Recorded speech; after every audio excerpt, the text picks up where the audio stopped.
My name is Gerald Pruitt. I'm 67 years old, retired CFO, and until recently the man who paid the mortgage on the house my son lived in. I say lived in because he doesn't live there anymore, neither does she. After my son told me I wasn't invited to Christmas dinner because his fiancée wanted the house to herself, I did not argue. I did not raise my voice. I simply got in my truck and drove away. 2 days later, 30 missed calls. I let it ring to 31. This is how that happened. It was December 14th. I was parked in the driveway of 14 Crestwood Lane, a $320,000 colonial I'd put $60,000 down on 2 years earlier. In my coat pocket was a small velvet box. Inside it was my late wife Margaret's watch, a vintage piece she'd worn every single day for 28 years. I was early for lunch, sitting there with the engine off when my phone buzzed on the dash. Dad. Elliot's voice was tight, rehearsed. Serena and I have been talking. About Christmas. I already knew where it was going. That tone is the one he uses when she's standing right next to him, feeding him lines. Her parents are flying in. Her dad, Clifford, her mom, Gloria. It's going to be a full house and Serena really wants this year to be intimate. Just close family. Close family. I looked at the wreath on the front door, the one I'd paid for last November. So I'm not close family, I said. Dad, don't make it weird. You've got your apartment downtown. We'll do dinner in January. I sat there a moment, 2 years of mortgage payments, property taxes, the $4,200 water heater I'd replaced in September without being asked, the new fence Serena had wanted along the back lot line, and I wasn't close family. Okay, I said, I understand perfectly, Elliot. Enjoy Christmas with the Alcotts. I put the truck in reverse. The watch went into the glove compartment. I had somewhere else to be. I drove straight to First National Bank downtown. I'm not the kind of man who slams doors or sends angry texts.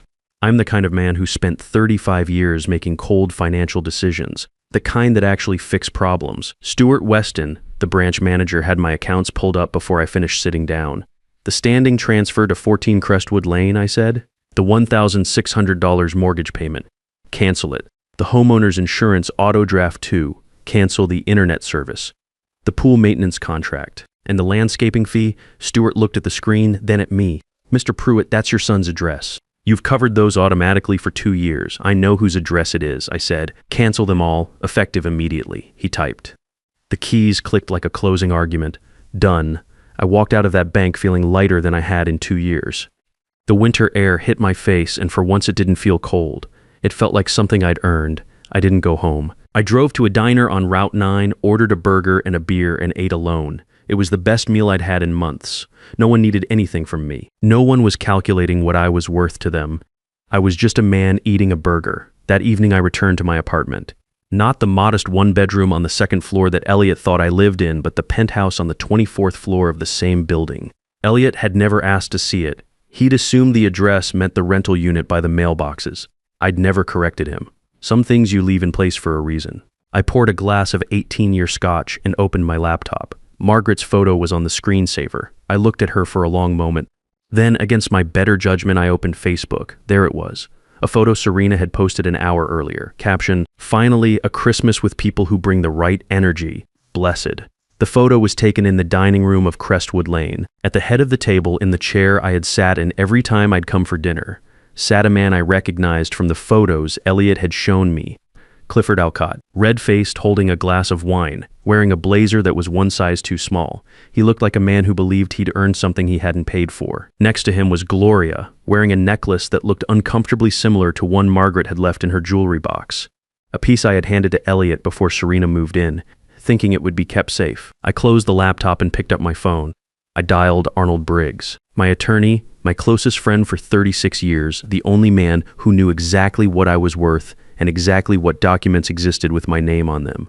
"Arnold," I said when he picked up, "I need you to pull the demand note on 14 Crestwood Lane." A pause, then a low, dry chuckle. "I've been wondering when you'd call." The demand note was a document Arnold had drafted the day I helped Elliot buy the house. Elliot had signed it in a stack of closing paperwork without reading a single page. He'd been too busy talking about the garage and the pool deck. I'd never mentioned it existed. I hoped I'd never need it. The note stated clearly, every dollar I contributed to the property, down payment, monthly mortgage, taxes, insurance, accrued as a secured debt against the title. If the house was ever sold without my written consent, the full balance came due immediately at closing. It had been filed with the county clerk the same afternoon we signed. It had been sitting there, quiet, for 2 years. I set the phone down and went to bed. I slept better than I had in months. January 1st, I was standing knee-deep in the Snake River with a fly rod in my hand when my phone went off. I already knew who it was before I looked. "Dad, what did you do?" Elliot's voice was not the voice of a 29-year-old man. It was the voice of someone who had just watched their bank account go negative in real time. The mortgage drafted automatically, but your transfer wasn't there. I'm overdrawn. I've got insufficient fund notices on my phone for the electric bill, the cable, the gym. The internet is out at the house. What is going on? I watched the water move around my boots. Happy New Year, Elliot. Are you serious right now? Is this about Christmas? Because we wanted one holiday without you there. It's about respect, I said. You told me you wanted privacy, you wanted to focus on your close family. I'm respecting that. Financial boundaries are part of it. You can't just stop paying without warning. You uninvited me from my own house without warning, I said. You make a good salary. The mortgage is yours to cover. I don't have the liquidity right now. Why not? Long pause. The kind that answers the question before the words do. We leased a car, he said, before the Alcotts came in. Serena wanted to pick them up in something better than my Accord.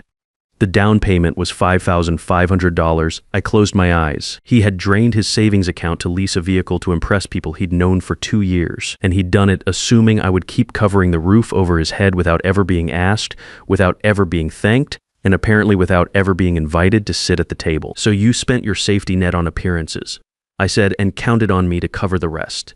Dad, please, the Alcotts are still here. I can't even buy groceries right now. The card got declined at the store this morning. That sounds like a close family problem, I said. Ask Clifford. He seems like a capable man. Dad, wait. I'm fishing, I said. The fish are biting. I ended the call, put the phone in my chest pocket, and cast my line back into the current. I caught 3 trout that afternoon. I cleaned them on the bank with my hands cold from the water. It was honest work, the best kind. 2 days after the river, I sat in my study across from Randall Fitch. He's a private investigator I've used twice before. He charges $275 an hour and earns every cent of it. He slid a manila folder across the desk without preamble. Clifford Alcott, Serena's father, had filed for Chapter 7 bankruptcy in Florida 4 months ago. The trustee had flagged the filing for fraud. Clifford had funneled assets into shell accounts to avoid a $180,000 judgment from a failed construction project. He wasn't just broke. He was being actively hunted by 3 separate creditors and 2 process servers who hadn't been able to locate him since November. I turned the page. His condo in Boca Raton had been foreclosed. The bank took possession on November 3rd. The sheriff gave them 48 hours to vacate on December 8th, 6 days before Elliot called to uninvite me from Christmas. Randall pulled out a second set of photos, airport surveillance from the day the Alcotts arrived. I counted the luggage in the frame. 9 boxes, 4 trunks, a birdcage with a parakeet inside. They had not come for the holidays. They had moved in. I sat back in my chair and let that settle. This was not about Serena wanting a quiet Christmas. This was a coordinated move. Get me out of the picture, secure the address, and use the house I was paying for as a refuge from the creditors chasing Clifford across state lines. Serena had known. You don't pack 9 boxes for a 10-day visit. She had known her parents were homeless and on the run, and instead of being honest with Elliot, she had engineered my removal to buy herself time. I looked at Randall. Is there anything else in here I should know about? He tapped the back page. The camera footage. I had installed a security camera system when I bought the house, hardwired into a cloud account, motion activated. I had not looked at it once in 2 years. I respected their privacy. Randall had pulled the footage from December 22nd. Elliot had been out. Serena had been at a spa appointment, charged to the emergency card I had given Elliot for household repairs. Clifford and Gloria had been alone in the living room. He handed me a printed transcript of the audio. Clifford's voice, "We need to move faster. The old man is still sharp. If he figures out about the Florida situation, he'll cut the money off entirely." Gloria, so what do you want to do? Clifford, after the wedding, we work on the boy. Get him to add the old man's name to a power of attorney. He lives alone. No one checks on him. We move things slowly and no one notices until it's too late. I set the transcript down on the desk. I read it again. They were not planning to mooch indefinitely. They were planning to use Elliot's marriage as a legal mechanism to gain control over my finances. Declare me incapacitated, assign guardianship, move assets offshore before the Florida courts caught up with Clifford. I picked up my phone and called Arnold. Pull the demand note, I said, and get ready to use it. A week after my conversation with Randall, I got a Zillow alert on my phone. 14 Crestwood Lane. List it $401 and $5,000, and I set my coffee down and read it twice. Serena had done the math that desperate people always do. The house had appreciated since I bought it. She figured the first mortgage balance was somewhere around $248,000. Subtract that from $415,000 and you get $167,000 in equity. She and Elliot were planning to sell the house, pocket the profit, pay off their debts, and start fresh somewhere new. Clean slate. No more pressure from the old man. What she didn't know was that the title had a second lien on it, mine, and it had been sitting there filed with the county clerk for 2 years. I called Arnold. They listed it, I said. I see the alert, he said. Want me to flag the title now? No, I said. Let them get an offer, let them accept it, let them walk into that closing room thinking they're about to walk out with a check in their hands. I want them to taste it first. Arnold was quiet for a moment. You're a patient man, Gerald. I've been patient for 2 years, I said. A few more weeks won't hurt. 3 weeks later, they had an offer. Full asking price from a developer named Philip Drummond who wanted a quick close. Elliot called me that Wednesday. His voice had that old confidence back, the tone he used when he thought he'd outmaneuvered a situation. Dad, just wanted to let you know, we sold the house.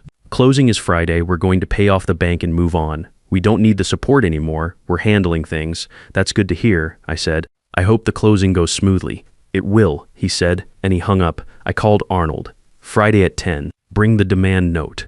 The conference room at Centennial Title smelled like burnt coffee and fresh paperwork. It was a plain room on the 4th floor, the kind of place designed to move money quietly from one name to another. To Elliot and Serena, that room was a finish line. I got there at 90:55. Elliot was already seated, relaxed, spinning a pen between his fingers. Serena sat across from him in a white coat, phone in hand, texting. Philip Drummond was at the far end of the table checking his watch. Sylvia Brent, the escrow officer, had a stack of documents organized in front of her. Elliot looked up when I came through the door. His expression shifted from relaxed to confused. Dad, this is a private closing. You don't need to sign anything. I know, I said. I pulled out the chair at the end of the table and sat down. Arnold set his leather portfolio on the table beside me and opened it without a word. Serena looked up from her phone. She didn't say anything yet, but I watched her eyes move to the portfolio and stay there. Arnold slid the demand note across the table to Elliot. 1 page, clean, notarized. Elliot picked it up. His face went still as he read. What is this, he said. It wasn't really a question. Your signature, I said. Bottom of the page. You signed it at the original closing 2 years ago. Arnold explained it the way he always does, flat and precise. Every dollar Gerald Pruitt had contributed to the property. The $60,000 down payment, 24 months of mortgage at $1,600 property taxes, insurance, all of it accrued as a secured second lien against the title. Total balance with accrued interest, $138,000, triggered automatically upon any attempted sale without written consent of the lien holder. Serena put her phone face down on the table. This is a trick. You had him sign something he didn't read, and now you're using it to take our house. It was filed with the county clerk the same day as the original closing, Arnold said. It has been on the public record for 2 years. Sylvia, I said, what's the payoff on the first mortgage? Sylvia pulled up the screen. Approximately $228,000, Mr. Pruitt, and the sale price is $415,000, I said. So after the bank takes their $248,000, there's $167,000 left on the table. My lien is $138,000. That leaves $29,000 before closing costs and broker fees. Sylvia typed quietly. After the 5% commission and estimated closing costs, the net to the sellers would be approximately $0. Serena stood up. Her chair scraped back hard against the floor. You planned this, she said. Her voice was controlled, but her hands were not. You let us list the house. You let us stage it, market it, find a buyer. You waited until we were sitting here to do this. I waited until you tried to sell something that had my name on the debt, I said. That's when the note activates. That's what Elliot agreed to. Elliot was still looking at his signature. He hadn't spoken since he read the document. His face had the look of a man doing arithmetic that keeps coming out wrong. I don't have $138,000, he said quietly. I can't pay this off. I know, I said. So what happens to the sale? I looked at Philip Drummond, who had been watching all of this with the expression of a man who wanted his morning back. Without my written consent, the title can't transfer clean, I said. The sale can't close. Drummond stood up. He buttoned his jacket. I'm not buying a clouded title. He looked at Sylvia, returned my deposit. He walked out without looking at either of them. The room went very quiet. Serena turned to me. You're going to fix this. You're going to sign whatever you need to sign and let this close. You owe us that. I owe you nothing, I said. I kept my voice even. I paid your mortgage for 2 years. I paid your taxes and your insurance. I replaced your water heater. I paid for the fence along your back lot because you asked. I did all of that while you were planning how to use my son's marriage to take control of my finances. Her face changed, just slightly enough. I don't know what you're talking about, she said. You will. I said I stood up and straightened my jacket. Arnold, I think we're done here. We walked out. Behind us, I heard Serena's voice rising, and then Elliot's, low and flat, and then nothing as the door swung shut. Serena posted the video that same evening. I was back in my penthouse, glass of scotch in hand, when my phone started buzzing with notifications. I opened the app and found myself tagged in a video that already had 40,000 views. The thumbnail showed Serena sitting on the front steps of Crestwood Lane, eyes red, holding a cardboard box. The caption read, "My future father-in-law just destroyed our lives because we wanted one Christmas alone." I pressed play. She spoke quietly, which was smart. Quiet reads as sincere. She described me as a controlling man who had secretly attached conditions to a gift, who had waited in silence for 2 years before springing a trap at the worst possible moment. She said we were going to lose the house. She said we had nowhere to go. She cried on cue and the comments flooded in, monster. One user wrote, another. This is financial abuse. This is why children should never accept money from parents. A third, someone find out where this man lives. By midnight, the video had 200,000 views. Local blogs picked it up. By morning, my name and the address of my decoy apartment were in 3 comment sections. I watched it all from the 24th floor with my second scotch and thought about what she'd actually done. She had opened a door. She had invited the public into our financial dispute. And if she wanted the world to see our finances, I was prepared to show them everything. I called Arnold at 7 in the morning. Have you seen it? I have, he said. We can sue for defamation. That takes years, I said. She wants a reaction today. Let's give her one. Come to the penthouse. Bring the folder. I did not buy a ring light. I did not use a filter. I sat in my living room with my laptop open and a projector aimed at the white wall behind me. Arnold sat off to the side with the Randall folder on his knee. I pressed the live button and watched the comments start rolling in immediately. Angry ones, people who had seen Serena's video and came ready. I let them vent for 30 seconds. Then I looked into the camera. My name is Gerald Pruitt. I'm the man you've been hearing about. Before you make up your mind, I'd like to show you what I've actually been paying for. I clicked the remote. The projector threw a spreadsheet onto the wall behind me. 2 years of transactions. Every transfer, every auto draft, every charge on the emergency card I'd given Elliot for household needs. Serena says they were struggling, I said. Let's look at the month of November. The month she told Elliot they couldn't afford to fix the furnace filter. I walked through the lines one by one. The spa appointment on November 4th, $310. The clothing purchase on November 11th, $4 and $840 at a boutique downtown. The dinner reservation on November 19th for 4 people at a steakhouse, $620. All of it on the emergency card. That is not the spending of a struggling household, I said. That is the spending of people who believed someone else would always cover the bills. I clicked to the next slide, the leased vehicle. The $500 down payment pulled from Elliot's savings account on December 10th, 4 days before he called to uninvite me from Christmas. He spent his entire financial cushion to lease a car to impress his future in-laws, I said, and then assumed I would keep paying the mortgage indefinitely.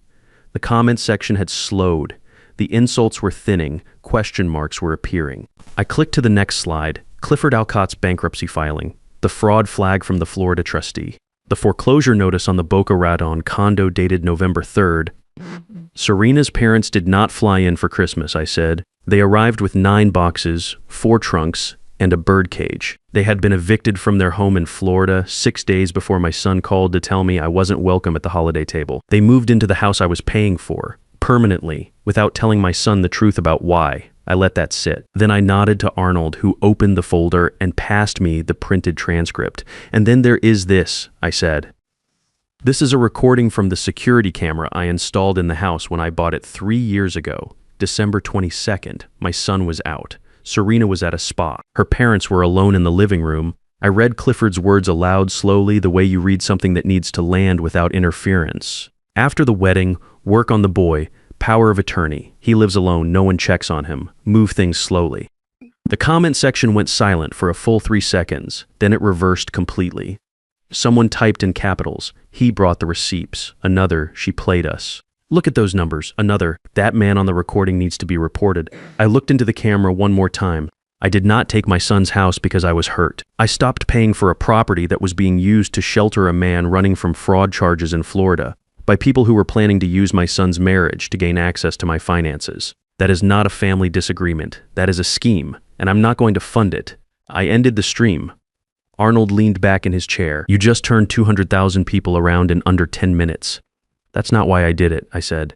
I picked up my phone and forwarded the full audio file from the security camera directly to Elliot's number. No message, no explanation, just the file.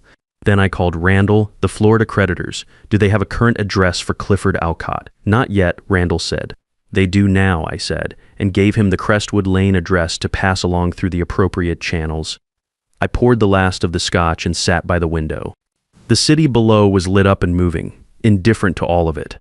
Somewhere across town, Elliot was about to listen to a recording that would answer every question he hadn't thought to ask. The process servers found Clifford Alcott at 14 Crestwood Lane the following morning, 2 of them. One from a civil court in Broward County, one representing a private creditor out of Tampa. Randall sent me a photo. Clifford was standing on the front porch in a bathrobe, holding a mug of coffee that was probably bought with my son's money, looking at 2 men who had been searching for him for 3 months. He was served before 9 a.m. The bank moved quickly after that. When creditors start circling a foreclosed property and the mortgage is already in default, institutions protect their assets without sentiment. First National filed the emergency preservation notice within 48 hours. The sheriff's deputies came to Crestwood Lane on a Tuesday with a locksmith and a 20-minute notice. Randall sent me the video from across the street. Elliot came out first. He was wearing the same clothes he'd had on at the closing. He carried 2 black garbage bags over his shoulder. He stood on the sidewalk and looked back at the house for a long moment, at the windows, at the door, at the life he'd built on a foundation he'd never actually laid himself. Serena came out behind him pulling a single suitcase. She had sunglasses on. She didn't look back. Gloria sat on one of the trunks near the curb, arms crossed, weeping. Clifford stood beside her looking at his phone, probably trying to reach his attorney in Florida. The birdcage sat on top of a trunk with the parakeet shifting back and forth on its perch. The locksmith drilled out the front door cylinder and replaced it while they watched. Serena left Elliot that same week. She took the dog, packed what she could into the leased car, and drove to Florida with her parents. The lease payment on that car was already 30 days late. I did not feel what I expected to feel when I closed Randall's file. I had expected some version of satisfaction. What I felt instead was tired, not regret. Just the particular exhaustion of a man who has spent years holding something up that didn't want to stand on its own. 6 months passed. I was on a bench in Bryant Park with my travel bag at my feet, flight to Lisbon boarding in 4 hours when I saw Elliot coming down the path from the south entrance. He was wearing a brown delivery uniform with the company logo on the chest. He looked thinner. The softness that came from years of comfortable living had been replaced by something more honest. He stopped a few feet away and held his cap in both hands. Dad. Elliot, I nodded at the bench. He sat down on the far end. I listened to the recording, he said. He didn't look at me when he said it. All of it. I listened to it 4 times. I didn't say anything. I didn't know, he said. About Florida, about the bankruptcy, about any of it. He paused. I don't know if that makes it better or worse. It makes it what it is. I said, I'm in Queens now, studio apartment. I pay the rent myself. He held up one hand briefly, showing me the calluses across his palm. I deliver packages. It's not what I planned, but it's mine. That's a start, I said. He reached into his jacket pocket and pulled out a folded piece of paper. He set it on the bench between us. I recognized it. The printed transcript of Clifford's recording. I wanted to give that back to you, he said. I don't want to keep it in my apartment. I left it on the bench. I reached into my coat pocket and handed him a business card. He looked at it. 14 Crestwood Lane. A new name printed above the address, Margaret Pruitt Home for Children. He stared at it for a long time. I bought the property back at the foreclosure auction, I said, renovated it. It opens next month. It's a residential program for kids aging out of foster care, kids who have no one. Elliot's jaw tightened the way it used to when he was trying not to show something. They need a night supervisor, I said. Someone on site for the overnight shift. Small room off the back hallway. It doesn't pay much, but it comes with a purpose. You'd be keeping watch over kids who don't have a father looking out for them. He looked at the card for a long time. Then he looked at me. I'll take it, he said. His voice was quiet and steady. I stood up and picked up my bag. He stood too. I extended my hand. He took it. His grip was firm and his palm was rough, and it was the most honest handshake we'd had in years. Be there Monday, I said. I walked to the curb where the car was waiting. I didn't look back. I knew he was still standing there, but I also knew he had a bus to catch and a shift to finish and a life to earn. The plane lifted out of the city just after noon, and I watched the grid of streets fall away below me, all those lives moving through all those intersections, and I thought about what 35 years of writing checks had actually cost me. Not the money. The money was never the point.